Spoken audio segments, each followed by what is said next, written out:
नमस्कार, आप देख रहे हैं हरियाणा का सबसे बेहतरीन न्यूज चैनल जहां मिलती हैं आपको सिर्फ काम की खबरें। मैं हूं सत्यपाल और आप देख रहे हैं CWB हिंदी न्यूज। अगर आपने अभी तक चैनल को सब्सक्राइब नहीं किया है तो बेल नोटिफिकेशन के साथ चैनल को जरूर सब्सक्राइब कर लें। चलिए बढ़ते हैं आज की पहली खबर की तरफ। हरियाणा में बनेंगे 10 नए आधुनिक रेलवे स्टेशन। 4 घंटे की दूरी अब 2 घंटे में होगी तय। हरियाणा में जल्द रेलवे का विस्तार होगा, साथ ही 10 नए रेलवे स्टेशन भी बनाए जाएंगे। इन रेलवे स्टेशनों के बनने से जहां लोगों की सुविधा होगी, वहीं दूसरी ओर आसपास का क्षेत्र भी विकसित होगा। साथ ही दिल्ली व हिसार के बीच सुपरफास्ट ट्रेनों का संचालन किया जाएगा। दिल्ली हिसार के बीच सुपरफास्ट रेलगाड़ी चलाने के पीछे रेल मंत्रालय का लक्ष्य ये है कि हिसार में बन रहे महाराजा अग्रसेन एयरपोर्ट को दिल्ली के इंदिरा गांधी इंटरनेशनल एयरपोर्ट का फीडर एयरपोर्ट बना दिया जाए।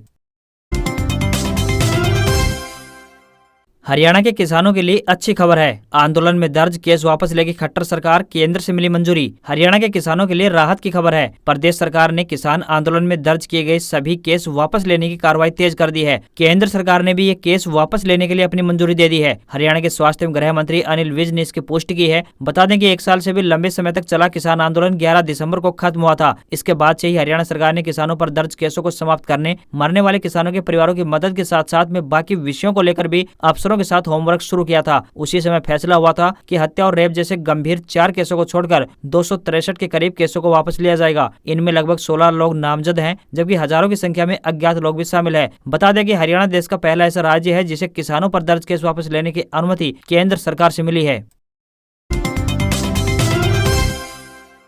हरियाणा पुलिस अकादमी में शुरू हुआ मनोरंजन केंद्र। अब तनाव में नहीं रहेंगे पुलिस कर्मचारी। खेल से जीवन में अनुशासन आता है, तालमेल व टीम भावना से कार्य करने की समझ बढ़ती है। जहां हम जीत का आनंद लेते हैं, वहीं हार को स्वीकार करना भी सीखते हैं। खेल हमें तनाव से मुक्त करके जोश व ऊर्जा से भरने का अवसर प्रदान करते हैं। इसलिए हमें खेलों को अपने जीवन में अवश्य शामिल करना चाहिए। यह उद्गार डॉक्टर CS राव, निदेशक हरियाणा पुलिस अकादमी मधुबन ने मनोरंजन केंद्र के लोकार्पण अवसर पर व्यक्त किए। डॉक्टर राव ने बताया कि गृह मंत्रालय भारत सरकार द्वारा हरियाणा पुलिस अकादमी मधुबन को 1 बार राजपत्रित व 3 बार अराजपत्रित अधिकारियों को उत्कृष्ट प्रशिक्षण प्रदान करने के लिए पुरस्कृत किया है। पुरस्कार में मिली धनराशि में से प्रशिक्षणार्थियों व प्रशिक्षकों के लिए आधुनिक इंडोर गेम्स सुविधा युक्त मनोरंजन केंद्र बनाया गया है। इसमें pool table, air hockey, full ball, carrom board, शतरंज, लूडो, डॉट बॉल खेल आदि शामिल किए गए हैं। इन्हें एक साथ 36 खिलाड़ी खेल सकते हैं। वहीं LED टीवी साउंड सिस्टम सहित लगाया गया है। एक साथ 26 दर्शक बैठकर कार्यक्रम का आनंद ले सकते हैं। उन्होंने अकादमी के प्रशिक्षणार्थियों व स्टाफ से आह्वान किया है कि वे मनोरंजन केंद्र में उपलब्ध खेल सुविधाओं का अधिक से अधिक लाभ उठाएं।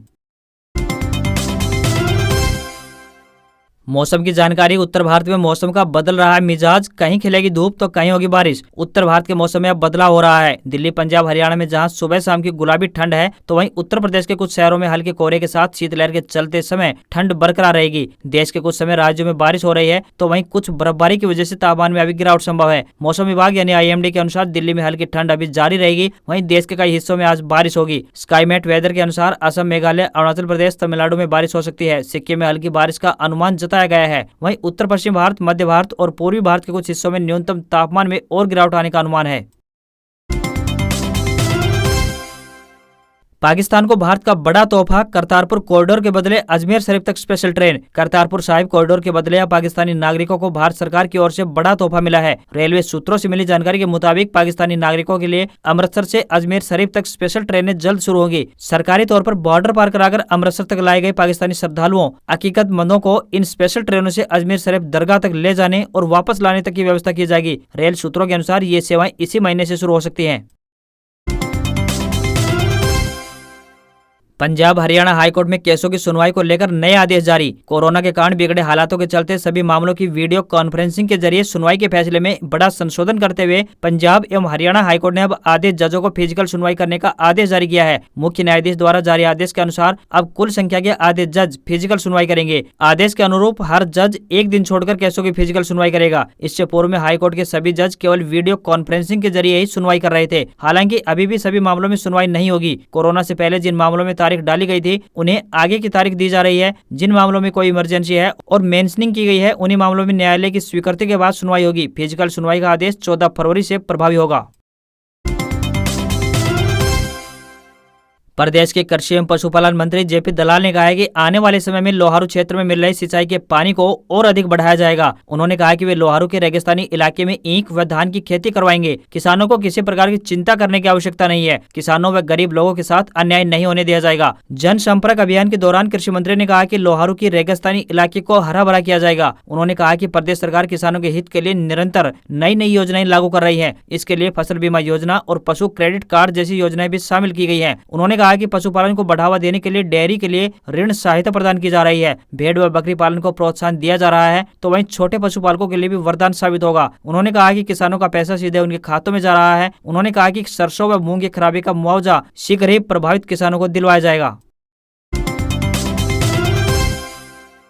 पंजाब में 20 फरवरी को मतदान होना है। ऐसे में राजनेताओं की निगाहें इस पर टिकी हैं कि डेरा सच्चा सौदा किसका समर्थन करेगा। पंजाब चुनाव में समर्थन को लेकर सभी पार्टियों के नेता व पदाधिकारियों सहित उम्मीदवार सिरसा डेरे में आकर हाजिरी लगा चुके हैं। पंजाब से सिरसा डेरे में 50 से ज्यादा उम्मीदवार माथा टेक चुके हैं। बता दें कि राम रहीम के बाहर आने के बाद यूपी और पंजाब विधानसभा चुनाव की सरगर्मियां तेजी से बढ़ी है। डेरे की राजनीतिक विंग अब सक्रिय हो गई है और उसकी 15 सदस्यीय कमेटी उम्मीदवारों का फीडबैक लेने में जुट गई है। सूत्रों के मुताबिक पंजाब में मतदान से ठीक 2 दिन पहले डेरा अपने पत्ते खोलेगा और फैसला करेगा कि किस पार्टी या उम्मीदवार का समर्थन करना है। उम्मीद है कि इस फैसले से पहले राजनीतिक विंग के पदाधिकारियों की डेरा मुखी के साथ बैठक होगी। यह बैठक गुरुग्राम या कहीं और संभावित हो सकती है।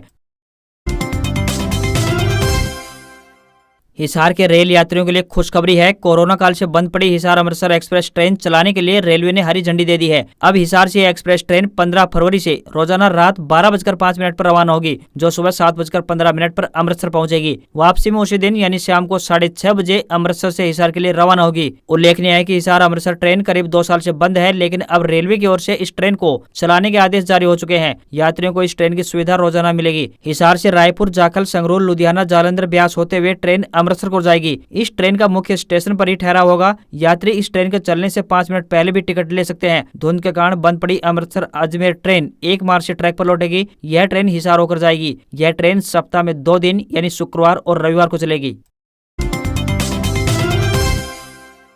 खास इंटरव्यू में बोले अजय चौटाला, बड़ों की मर्जी हो तो अब भी एकता संभव है, लेकिन बड़े चौटाला नहीं चाहेंगे। जननायक जनता पार्टी के राष्ट्रीय अध्यक्ष डॉक्टर अजय सिंह चौटाला अपनी सजा पूरी होने के बाद बृहस्पतिवार को दिल्ली की तिहाड़ जेल से रिहा हो गए। उनकी रिहाई से परिवार के साथ साथ जसपा के नेता व कार्यकर्ता भी बड़े खुश दिखाई दे रहे हैं। रिहाई के बाद खास बातचीत में अजय चौटाला ने भविष्य की राजनीति और रणनीति के संकेत दिए हैं। वह चौटाला परिवार में एकता के लिए अब भी तैयार दिखे, तो वहीं कहा कि जसपा व इनेलो अब भी एक हो सकते हैं, लेकिन बड़े चौटाला यानी ओम प्रकाश चौटाला नहीं मानेंगे।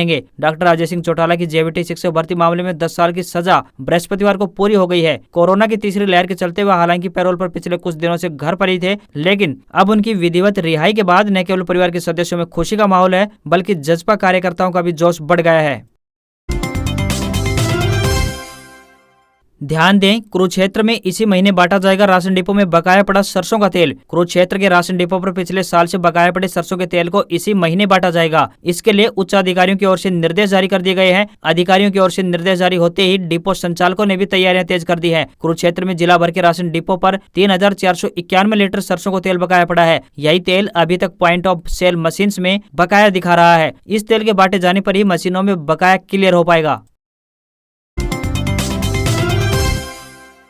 हरियाणा में शुरू होगी 100 अंत्योदय आहार कैंटीन। हरियाणा के श्रम एवं रोजगार राज्य मंत्री अनूप धानक ने गुरुग्राम में the Haryana building and others construction workers welfare board की 22वीं बैठक की अध्यक्षता की। बैठक में भवन एवं निर्माण कार्यों में लगे श्रमिकों को दी जा रही सुविधाओं में बढ़ोतरी एवं मौजूदा समय में दी जा रही सुविधाओं में किस प्रकार सुधार किया जाए को लेकर विचार मंथन किया गया। बैठक में बोर्ड के सचिव सत्य प्रकाश ने कहा कि सरकार द्वारा परिवार पहचान पत्र के तहत किए जा रहे सत्यापन कार्य में यह पाया गया है कि श्रमिकों ने परिवार पहचान पत्र में अपना दूसरा व्यवसाय दर्शाया है। निर्णय लिया गया है कि ऐसे लोगों को अपनी भूल सुधार के लिए 1 महीने का समय दिया जाएगा। वहीं पिछली बैठक में लिए गए निर्णय के अनुसार भवन निर्माण में काम आने वाले इलेक्ट्रिक उपकरणों के लिए शुरू की गई अनुदान योजना में संशोधन भी किया गया है और इसमें बागवानी में काम आने वाले उपकरणों को भी शामिल किया गया है। इलेक्ट्रिक उपकरण की खरीद करने पर उसकी खरीद मूल्य का 75%, जिसमें अधिकतम 15,000 रुपए तक की राशि का भुगतान बोर्ड द्वारा किया जाएगा। बैठक में अंत्योदय आहार योजना की समीक्षा करते हुए अनूप धानक ने कहा कि हर श्रमिक के लिए यह संभव नहीं है कि वह सस्ता भोजन उपलब्ध करवाने के लिए खोली गई कैंटीन तक चल कर जाएं। ऐसे में हरियाणा के सभी जिलों में विभिन्न 100 लेबर चौक पर मोबाइल कैंटीन शुरू की जाएंगी। उन्होंने कहा कि अंत्योदय आहार कैंटीन में भोजन बनाने के लिए स्वयं सहायता समूह से जुड़ी महिलाओं की सहायता ली जाएगी। इस प्रयोग के सफल रहने पर इसे अन्य स्थानों पर भी लागू किया जाएगा। देवेंद्र बबली की अधिकारियों को चेतावनी, बोले फरवरी मार्च महीने में भ्रष्टाचार न करने के लिए रिक्वेस्ट करूंगा, अप्रैल से विजिलेंस साथ लेकर चलूंगा। हरियाणा के पंचायती राज मंत्री देवेंद्र बबली ने अधिकारियों को चेतावनी दी है। उन्होंने कहा है कि फरवरी व मार्च महीने में रिक्वेस्ट मोड में है और प्रदेश भर में घूमकर अधिकारियों को अनुरोध ही करेंगे, लेकिन अप्रैल महीने में भी विजिलेंस साथ लेकर निकलेंगे और जहाँ भी कोताही मिली वहाँ कार्रवाई के लिए विजिलेंस को रिकमेंड करेंगे। उन्होंने शुक्रवार को फतेहाबाद में गुरु रविदास जयंती को लेकर 13 फरवरी से शुरू होने जा रहे महासफाई अभियान को लेकर अधिकारियों की मीटिंग ली। इसके बाद पत्रकारों से बातचीत करते हुए उन्होंने कहा कि उनके हलचल से पहले ही अधिकारी अपने आप को कंट्रोल करें और दायरे में रहे। यही उन्होंने अधिकारियों को हिदायत भी दी है। भ्रष्टाचार के मामलों में जांच करवाई जाएगी और कार्रवाई की जाएगी। यदि शिकायतें अधिकारियों के खिलाफ आती हैं तो जो पैसा उन्होंने खाया है वह निकलवाया जाएगा। उन्होंने कहा कि अधिकारी अब पूरी तरह से मुस्तैद हैं, ड्यूटी पर हाजिर रहते हैं, अब वह मुझे मौका नहीं देंगे, यह उम्मीद है। लेकिन जहाँ कुछ गलत होगा तो देवेंद्र बबली रात 2 बजे भी वहां हाजिर मिलेगा। रूस यूक्रेन तनाव गंभीर हालात में पहुंचा, जो बाइडेन की चेतावनी, अमेरिकी नागरिक तुरंत यूक्रेन छोड़ दें। रूस से कभी भी सीधी लड़ाई शुरू हो सकती है। रूस और नाटो फोर्सेस के बीच तनाव बहुत ज्यादा बढ़ गया है। हालात इस कदर बिगड़ चुके हैं कि अमेरिकी राष्ट्रपति जो बाइडेन ने अमेरिकी नागरिकों को तुरंत यूक्रेन छोड़ने के लिए कहा है। एनबीसी न्यूज से बात करते हुए बाइडेन ने कहा है कि यूक्रेन और रूस की सेना के बीच कभी भी सीधी लड़ाई शुरू हो सकती है। बाइडेन ने कहा है कि हम दुनिया की सबसे बड़ी सेनाओं में से एक के साथ तकरार की स्थिति में पहुंच गए हैं। यह बहुत ही अलग स्थिति है, जल्द ही चीजें और बिगड़ सकती है। अमेरिकी नागरिकों को जल्द यूक्रेन के बाहर निकल जाना चाहिए। यूक्रेन में सेना भेजने के सवाल पर अमेरिकी राष्ट्रपति ने कहा कि वहां पर सेना भेजने का मतलब है विश्व युद्ध की शुरुआत। वहीं अमेरिकी थिंक टैंक ने यह चेतावनी भी जारी कर चुका है कि रूसी सेना फुल स्केल युद्ध शुरू कर सकती है तो उसके टैंक सिर्फ 48 घंटे में यूक्रेन की राजधानी कीव में दाखिल हो जाएंगे। युद्ध के बढ़ते खतरे के बीच अमेरिका ने बीती रात यूक्रेन को हथियारों की दूसरी खेप भेज दी है। रूस के संभावित हमले से मुकाबले के लिए ब्रिटेन ने यूक्रेन को बड़ी संख्या में अत्याधुनिक एंटी टैंक मिसाइलें और Anglo Swedish anti tank guided मिसाइलें सौंपी हैं। माना जा रहा है कि रूस की ओर से यूक्रेन की सीमा पर सबसे पहले टैंकों से हमले की आशंका जताई गई है। देश में पिछले 24 घंटे में कोरोना संक्रमण के 56,017 नए केस मिले हैं। वहीं 1,49,000 मरीज ठीक भी हुए हैं, जबकि 656 लोगों की कोरोना संक्रमण से जान गई है। बुधवार के मुकाबले नए मामलों में 9,000 से ज्यादा की गिरावट दर्ज की गई है। बुधवार को संक्रमण के 65,158 नए मामले सामने आए थे। इधर मध्य प्रदेश के मुख्यमंत्री शिवराज सिंह चौहान ने कहा कि प्रदेश में नाइट कर्फ्यू को छोड़कर कोरोना को काबू में करने के लिए लगाए गए सभी प्रतिबंध तत्काल प्रभाव से हटा लिए गए हैं। अब स्कूल कॉलेज पूरी क्षमता से खुल सकेंगे। साथ ही सभी सामाजिक, व्यावसायिक, सांस्कृतिक, राजनीतिक, धार्मिक, मनोरंजन, खेलकूद और मेले जैसे आयोजन पूरी क्षमता से हो सकेंगे। केंद्र सरकार ने गुरुवार को विदेशी यात्रियों के लिए देश में एंट्री लेने के नियमों में बदलाव किया है। नए नियमों के मुताबिक अब यात्रियों को भारत आकर कोई टेस्ट नहीं कराना होगा, न तो उन्हें क्वारंटाइन होना होगा। नई गाइडलाइन 14 फरवरी से लागू हो जाएंगी। विदेशी यात्रियों को सिर्फ एक सेल्फ डिक्लेरेशन फॉर्म भरना होगा, जिसमें उन्हें 14 दिन की ट्रैवल हिस्ट्री बतानी होगी और यात्रा से 72 घंटे के अंदर किए गए RT-PCR टेस्ट की नेगेटिव रिपोर्ट जमा करनी होगी। यह फॉर्म एयर सुविधा पोर्टल पर भी उपलब्ध रहेगा। यह नियम सिर्फ उन 72 देशों के यात्रियों के लिए लागू होंगे जिनके वैक्सीनेशन प्रोग्राम को भारत सरकार ने मान्यता दी है। इन देशों में Canada, Hong Kong, America, Britain, Bahrain, Qatar, Australia, New Zealand और कुछ यूरोपीय देश शामिल हैं। और अब आखिर में 5 अन्य बड़ी खबरें जो आपको जाननी जरूर चाहिए। हरियाणा केंद्रीय विश्वविद्यालय का 8वां दीक्षांत समारोह 27 फरवरी को 1078 विद्यार्थियों व शोधार्थियों को मिलेंगी डिग्रियां। चौधरी रणबीर सिंह विश्वविद्यालय प्रशासन ने छात्रों की परीक्षाओं के लिए ऑनलाइन मोड का ऑप्शन दिया है। छात्र ऑनलाइन व ऑफलाइन दोनों ही तरीके से परीक्षाएं दे सकेंगे। स्थल बोहर मठ में माघ 14 का मेला 15 को लगेगा। बाबा मस्तनाथ की तपोस्थली में इस एक दिवसीय मेले में दूर दूर से साधु संत पहुंचेंगे। शेयर बाजार में भारी गिरावट। बॉम्बे स्टॉक एक्सचेंज यानी BSE का सेंसेक्स 773 पॉइंट गिरकर 58,152 पर, जबकि नेशनल स्टॉक एक्सचेंज का निफ्टी 231 अंक टूटकर 17,374 पर बंद। सरकारी नौकरी अपडेट। इंडियन कोस्ट गार्ड ने 80 पदों पर निकाली भर्ती। उम्मीदवारों के लिए 23 फरवरी है आवेदन की आखिरी तारीख।